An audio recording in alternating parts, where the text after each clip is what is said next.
disappointing. Mr. Mayor, how do you, I don't, one person made a comment. And I asked that the gallery be clear. And I asked that the gallery be clear. It is a valid question by this gentleman. Really? We're adjourned at the moment. I'm asking you a question. And we're adjourned. I'm not replying at any questions at the moment because we're adjourned. Well, we have to show It's a disgrace, government and ladies. Totally.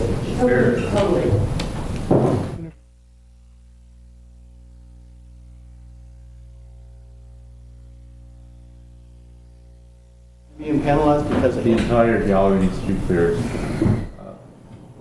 I'd ask you to please leave. Is this a dictatorship or is it a democracy? It's not a democracy.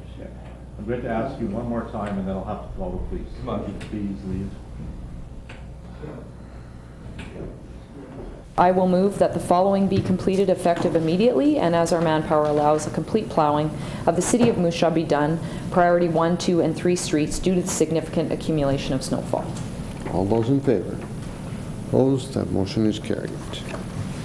That brings us to item number 2, Winter Road Maintenance Manual. Councillor Looney.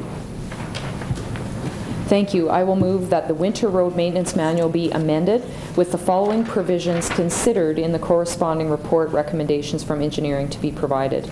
1, provisions for emergency plowing and removal at 7 to 10 centimeters of snow and provisions for immediate action in these instances, and that priority 1 and 2 streets be combined into one priority and completely cleared of all snow, plow, and removal as quickly as possible, and 2, levels of accumulation for plowing be lowered significantly from 10 centimeters. Thank you. Do we have a seconder? Councillor Seguin. Oh, no, I wasn't seconding it. No. Thank you. I'll second.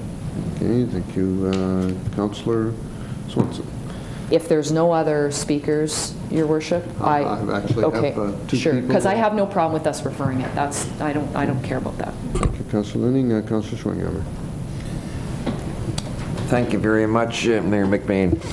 I think basically us sitting around this table trying to decide what should happen in the case of a snowfall is stupid.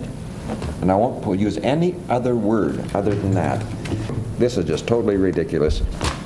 Thank you. I'd like to actually make a comment that I'm going to stand here and Defend myself because none of the 6 of you are going to do that. I don't appreciate, Councillor Schwinghammer, you calling me stupid. And the motion that I bring forward, and the motion that I bring forward, and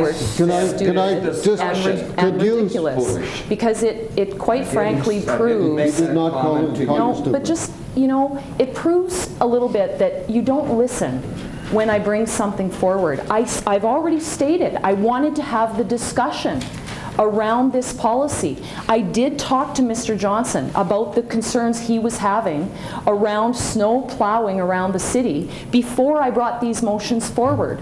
I don't appreciate you saying that this is ridiculous or it's stupid. It's unfair. That's my Because opinion. we are all equals around this table and it's unfair. That's my opinion. Thank you.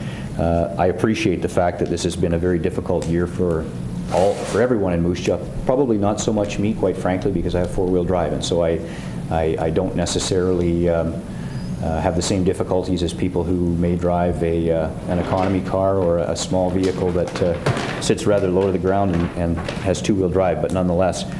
And it was under my understanding, right up in the paper, that the policy was somehow at fault. So if the policy is at fault, then I think it's necessary for us to look at the policy and look at all aspects of it.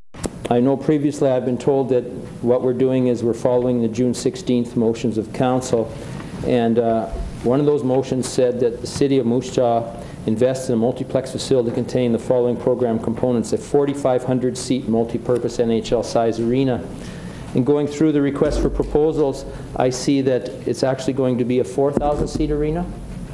Page 3 of the proposal, and we believe I sent out 6 invitational requests to submit a bid. We have sent out 6. We have sent out the proposal to the 6 companies that have pre-qualified from the initial public tender. Well, I don't know if other councillors are aware of this, but the 5 unsuccessful bidders for the request for proposals And I'm asking councillors, are you aware that we will be, if their proposal has been done in good faith, be paying $50,000 to each unsuccessful bidder? A $250,000 charge, and I was not aware of that, and I'm just wondering, did that not require approval of council that we are going to pay out as much as $250,000 to unsuccessful bidders? That doesn't answer my question, though. On Tuesday, February 26 minutes of the Multiplex Steering Committee, there was a report presented to them on the pros and cons of the different bidding processes. And with respect to the design build, it states, owner may incur costs in the competitive bidding process. But I was not aware of, and I don't imagine too many councillors were aware of, that we are going to be paying out these things. And when bringing this up with the project manager I spoke to this morning about this issue, they said, well, usually in that case what they do is they limit the amount of proposals that are requested to 3 or 4. We're sending out 6. 5 are not going to be successful, and we're going to pay out $50,000 to each, and nobody on council gets to approve whether or not we think that's a good idea. This request for proposals goes out before council sees it. Things like this are included, and I keep hearing, oh, it's because of the June 16th meeting. And I don't buy that for 1 second. Councillor Luna. Would you be? Thank you, Your Worship. I was kind of wondering the same A thing. little more decorum. Are we have a councillor who has the floor.